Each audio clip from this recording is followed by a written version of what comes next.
Hello everyone, this is CMA Priya Sen. Welcome to official channel of Gyan Sagar classes. आई हो आप सब बहुत बढ़िया होंगे, बहुत खुश होंगे। आपने दिवाली भी बहुत अच्छे से सेलिब्रेट कर ली होगी। देखिए, अब दिवाली सेलिब्रेट कर ली, अब वापस हमारा टाइम है स्टडी स्टार्ट करने का, क्योंकि 17 दिसंबर को होने वाले आपके सीएमए फाउंडेशन के एग्जाम। ऑलमोस्ट सिर्फ आपके पास बचा है 1 मंथ। तो ज्ञान सागर क्लासेस आपके लिए लाया है सीएमए फाउंडेशन की मार्गदर्शन सीरीज, जिसमें पेपर 1, पेपर 2 एंड पेपर 3 की मार्गदर्शन सीरीज ऑलरेडी अपलोड हो चुकी है। उनकी मैराथन क्लासेस भी ऑलरेडी अपलोड है, तो आप वहां से जाकर देख सकते हैं कि आपको स्टडी कैसे करनी है और क्या क्या पढ़ना है, क्या ज़्यादा इंपॉर्टेंट है और पहले कैसे स्टडी करनी है। तो मैं और आप आज डिस्कस करेंगे पेपर 4, जो कि है business economics and fundamental of management. इसमें हम ये देखेंगे कि हमें स्टडी कैसे करनी है, कौन से हमारे इंपॉर्टेंट टॉपिक है जिनको पहले स्टडी करना है और किनको बाद में स्टडी करना है। तो जैसा आपको इतनी बात पहले से ही पता है कि फाउंडेशन में हमारे चारों पेपर कैसे होंगे, ऑब्जेक्टिव टाइप के होंगे। सब में आपके 50 एमसीक्यूज आएंगे, हर एक एमसीक्यू आपके 2 मार्क्स का होगा। तो हमारा जो पेपर 4 है economics and fundamental of management, वो भी हमारा 2 सेगमेंट में डिवाइडेड है। पेपर 4 हमारा 100 मार्क्स का है, जिसमें 2 सेगमेंट कौन कौन से, एक तो इकोनॉमिक्स का है, एक मैनेजमेंट वाला पार्ट है। इकोनॉमिक्स वाला पार्ट हमारा कैरी करता है पूरा 70% और मैनेजमेंट वाला पार्ट कैरी करता है 30%। इसका मतलब 50 का आप 70 और 30% निकाल लो, 50 का 70% मतलब 35 क्वेश्चन आपके किसके आएंगे, इकोनॉमिक्स के आएंगे। 30% क्वेश्चन किसके आएंगे, आपके मैनेजमेंट के आएंगे। अब देखिए, सीएमए इंस्टीट्यूट का जो सिलेबस है उसके अकॉर्डिंग हम स्टडी करते हैं कि क्या क्या ज़्यादा इंपॉर्टेंट है। टोटल हमारे पेपर 4 में है 5 चैप्टर। 5 में से भी 4 चैप्टर कौन से है, इकोनॉमिक्स के है। 5th चैप्टर है हमारा पूरा मैनेजमेंट का। अब देखिए, पेपर 4 का जो चैप्टर 1 है बेसिक कंसेप्ट का है। अब देखिए, बेसिक कंसेप्ट वाला चैप्टर क्या है, कैरी करता है सिर्फ 15% मार्क्स, लेकिन इसमें कंटेंट बहुत ज़्यादा है। बहुत ज़्यादा मतलब सबसे बड़ा चैप्टर ही आपका पूरे सिलेबस में यही है, इस पेपर 4 के सिलेबस में। तो मैं आपको एडवाइस करूंगी, आपको अगर स्टडी पेपर चैप्टर 1 से ही स्टार्ट करनी है, तो आप इन दोनों को, fundamental of economics, utility, wealth and production को स्टार्टिंग में कभी मत पढ़ना। आप जो स्टडी स्टार्ट करोगे कहाँ से करोगे, थ्योरी ऑफ डिमांड मतलब unit 1.3।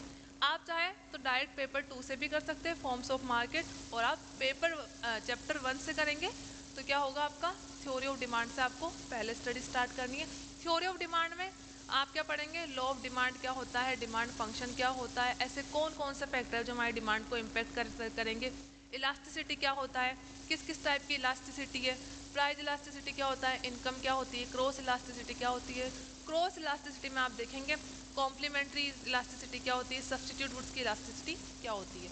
Theory of consumer behaviour में आप पढ़ेंगे कंज्यूमर सरप्लस वाला टॉपिक। इसके बाद डिमांड फोरकास्टिंग क्या होता है। देखिए, डिमांड फोरकास्टिंग वाला टॉपिक आपका बहुत ही छोटा है, आपको बता रखा है डिमांड फोरकास्टिंग क्या होता है, उसके 4-5 मेथड बता रखे कि डिमांड फोरकास्टिंग कैसे करना है। तो आपको सिर्फ वही नाम ही याद रखने, बाकी इसमें डिटेल में कुछ नहीं पड़ रहा है।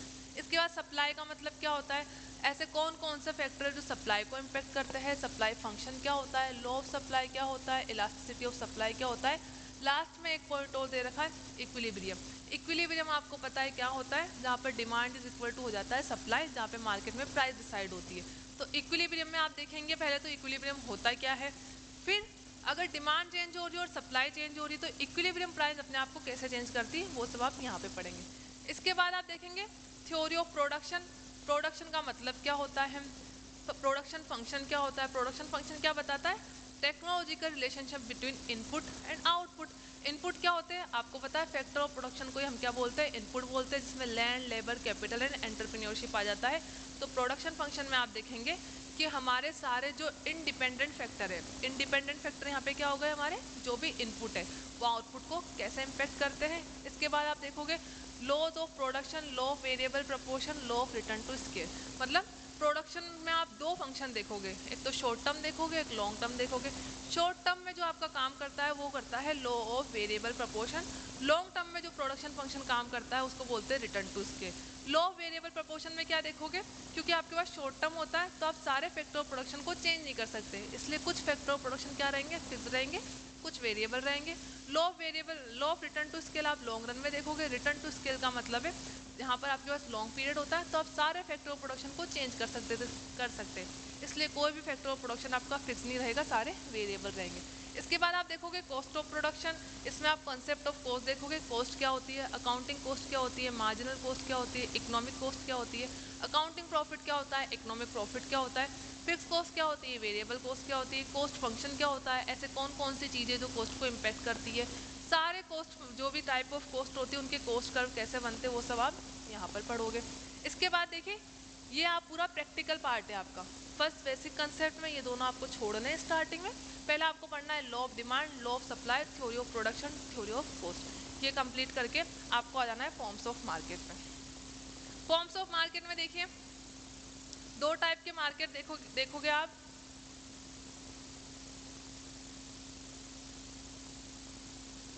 दो टाइप के मार्केट कौन से होते हैं, एक होगा परफेक्ट कंपटीशन मार्केट, एक इम्परफेक्ट कंपटीशन मार्केट होगा।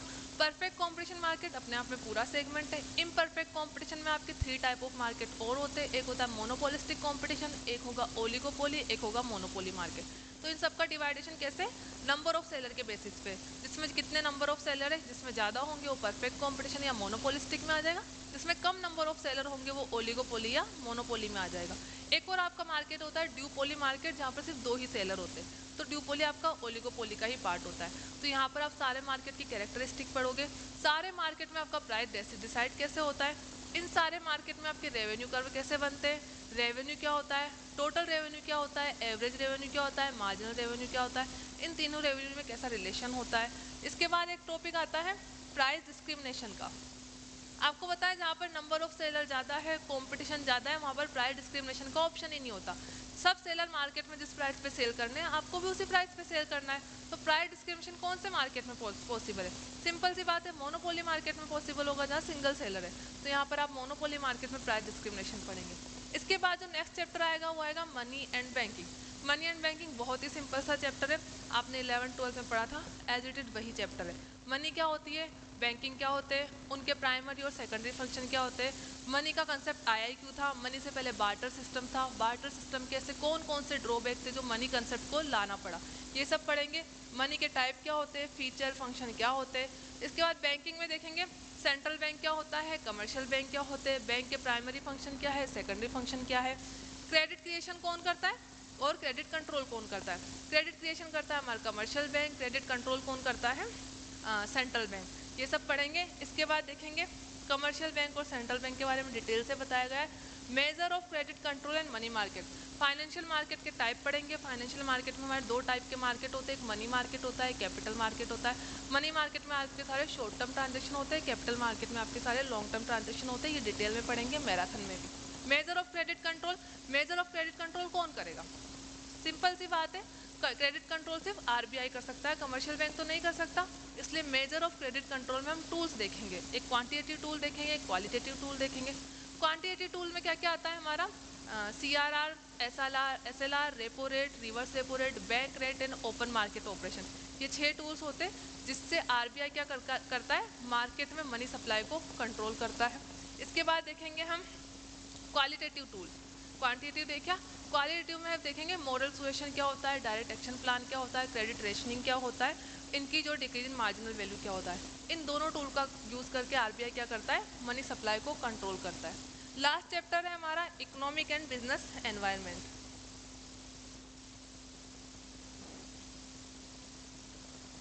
देखिए इकोनॉमिक एंड बिजनेस एनवायरनमेंट वाला चैप्टर बहुत ही ईजी है, क्योंकि इसमें जो लिखा हुआ है उस लाइन का एज इट इज़ वही मतलब निकल रहा है। इसमें हम देखेंगे कि जो पेस्टल एनालिसिस होता है, पेस्टल एनालिसिस का मतलब है पी का मतलब पॉलिटिकल, ई का मतलब इकोनॉमिकल, एस का मतलब सोशल, टी का मतलब टेक्नोलॉजिकल, ई का मतलब एनवायरमेंटल, एल का मतलब लीगल। ये सारे 6 फैक्टर मिलके, ये सारे 6 फैक्टर मिलके पूरे बिजनेस को कैसे इम्पेक्ट करते हैं, क्योंकि पॉलिटिकल चेंज होगा तो कोई एक फर्म तो इम्पैक्ट नहीं होगी, पूरा मार्केट इम्पैक्ट होगा, इसलिए इनको क्या बोलते हैं, एक्सटर्नल फैक्टर बोलते हैं। तो ये सारे 6 एक्सटर्नल फैक्टर मिलके पूरे मार्केट को कैसे इम्पैक्ट करते हैं, तो यहाँ इसको बोला गया है पेस्टल एनालिसिस। इसमें 1-2 केस स्टडीज भी दे रखी है, एक उबर का एग्जाम्पल दे रखा है कि उबर में आप पेस्टल एनालिसिस कैसे करोगे। सेकंड चैप्टर, फोर्थ का ही सेकंड यूनिट जो है इमर्जिंग डायमेंशन ऑफ वुकेफू। वुकेफू में ये बताया गया है कि हमारे किसी भी बिजनेस को 6 टर्म, 5 टर्म, 5 टर्म से V का मतलब है वॉलेटिलिटी, U का मतलब है अनसर्टेनिटी, C का मतलब है कॉम्प्लेक्सिटी, A का मतलब है एम्बिग्यूटी, F और U का मतलब है फियर ऑफ अनप्रेसिडेंटनेस।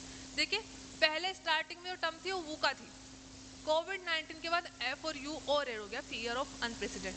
तो ये पांचों फैक्टर मिलके बिजनेस को कैसे इम्पेक्ट करते हैं और इन सब से बचने का सॉल्यूशन क्या है, ये सब हमने कंप्लीट कर लिया। इसके बाद अब आ जाइए फिर से यूनिट 1 पे। यूनिट 1 में हमने क्या छोड़ा था, fundamental of economics, utility, wealth and production. तो पूरा कंप्लीट करने के बाद आप क्या पढ़ सकते हैं, फंडामेंटल ऑफ इकोनॉमिक्स। इसमें आप ये पढ़ोगे माइक्रो इकोनॉमिक्स क्या होता है, मैक्रो इकोनॉमिक्स कौन होता है, क्या होता है, फादर ऑफ इकोनॉमिक्स कौन है, फादर ऑफ मॉडर्न इकोनॉमिक्स कौन है, क्लासिकल अप्रोच क्या है इकोनॉमिक्स को लेकर, ट्रेडिशनल अप्रोच क्या है, मॉडर्न अप्रोच क्या है, इकोनॉमिक्स आर्ट है या साइंस है, पॉजिटिव साइंस है या नॉर्मेटिव साइंस है, इंडक्टिव मेथड है या डिडक्टिव मेथड है, ये सब देखोगे। किस किस ने कौन कौन सी डेफिनेशन दी है वो देखोगे। इकोनॉमिक्स पढ़ते क्यों है ये सब स्टडी करेंगे। इसके बाद आता है यूटिलिटी, वेल्थ एंड प्रोडक्शन वाला टॉपिक आएगा। यूटिलिटी का मतलब होता है किसी चीज़ में मटेरियलनेस ऐड करना, यूटिलिटी ऐड करना। वेल्थ का मतलब आपको पता है किसी भी पर्सन के पास जिसकी जो खुद की प्रॉपर्टी होती है वो वेल्थ होती है। तो यहाँ पर हमने नेशन की बात की, तो पूरे नेशन के बाद जितनी भी हमारे पास प्रॉपर्टी वो सारी हमारी वेल्थ है। इसके बाद आता है प्रोडक्शन। प्रोडक्शन में आप एक नया टॉपिक पढ़ोगे जो है हमारा PPC curve, production possibility curve. PPC curve क्या बताता है, हमको पता है इकोनॉमिक्स की स्टडी हम क्यों करते हैं, क्योंकि हमारे पास जो रिसोर्सेज है वो लिमिटेड है। उन लिमिटेड रिसोर्सेज को यूज़ करके हमें उसका ऑप्टिमम यूटिलाइजेशन करके ऐसे गुड्स प्रोड्यूस करने हैं जिससे ज़्यादा से ज़्यादा लोगों को फ़ायदा हो, बेनिफिट हो। इसलिए पीपीसी कर्व में हम इन सब की स्टडी करेंगे कि लिमिटेड रिसोर्सेज का बेटर यूटिलाइजेशन कैसे करना है। तो ये चारों चैप्टर पढ़ने के बाद, चारों चैप्टर पढ़ने के बाद आपको बेसिक कंसेप्ट वाले चैप्टर पढ़ने सबसे लास्ट में। फिर बचता है हमारा 30% वाला पार्ट जो कि है मैनेजमेंट का। मैनेजमेंट वाला पार्ट पूरा थ्योरी का है।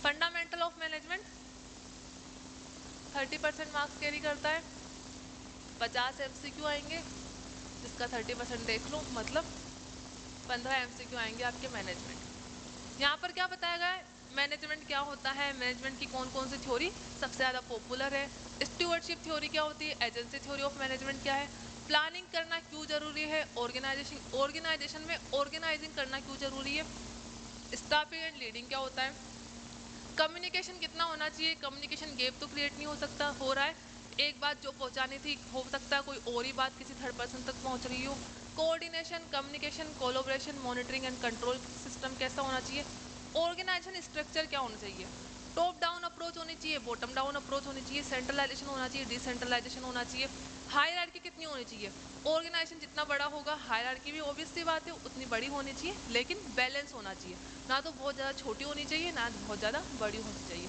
रेस्पॉन्सिबिलिटी, सबको आपने राइट्स दे रखे तो उनकी ड्यूटी भी डिसाइड कीजिए क्योंकि राइट और ड्यूटी दोनों साथ में चलते हैं। Accountability and delegation of authority, किसको क्या क्या अथॉरिटी देनी है, लीडरशिप एंड मोटिवेशन क्या होगा, कंसेप्ट एंड थ्योरीज क्या होंगी, डिसीजन मेकिंग कैसे करना है क्योंकि बिजनेस में अप्स एंड डाउन्स आएंगे, तो किसके पास डिसीजन मेकिंग की पावर होगी और किस किस को कौन सा डेलीगेशन ऑफ अथॉरिटी जिसके अकॉर्डिंग वो डिसीजन मेकिंग कर पाए। तो देखिए हमने ये पूरी स्टडी कर ली हमारे सिलेबस को स्टडी कर लिया। ऑलरेडी 3 पेपर की मार्गदर्शन सीरीज अपलोडेड है, पेपर 4 की आज अपलोड हो रही है, तो आपको भी स्टडी स्टार्ट कर देनी है, सीरियस हो जाना है कि फाउंडेशन में आपकी जयपुर लेवल पे रैंक लाना इतना कोई बहुत बड़ा टास्क नहीं है, ईजिली आप ला सकते हो क्योंकि आपका सिलेबस पूरा ऑलरेडी कंप्लीट हो चुका है और अभी मैराथन क्लासेस भी आएगी तो वहाँ पर फिर से कंप्लीट हो जाएगा। ज्ञान सागर क्लासेस आपको टेस्ट सीरीज भी प्रोवाइड करवाता है तो वहाँ से आप जाकर टेस्ट सीरीज भी ज्वाइन कर सकते हैं। तो नेक्स्ट अपडेट के साथ मिलेंगे नेक्स्ट वीडियो में, तब तक के लिए थैंक यू।